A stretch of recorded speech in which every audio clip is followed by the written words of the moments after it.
All right. 2006 Dodge Ram 1500 with Hemi.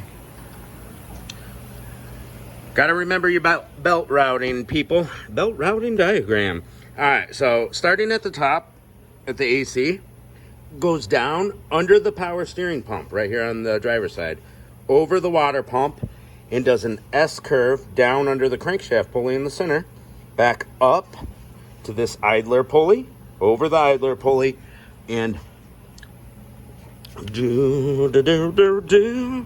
so over the idler pulley, around the outside of the tensioner, up to the alternator, under loop on the idler, and we're back at the AC.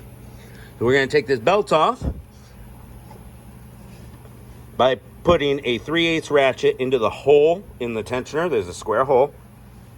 Boom, loosens the belt. And that's how we take the belt off. I needed my other hand to take the belt off the alternator. Boom.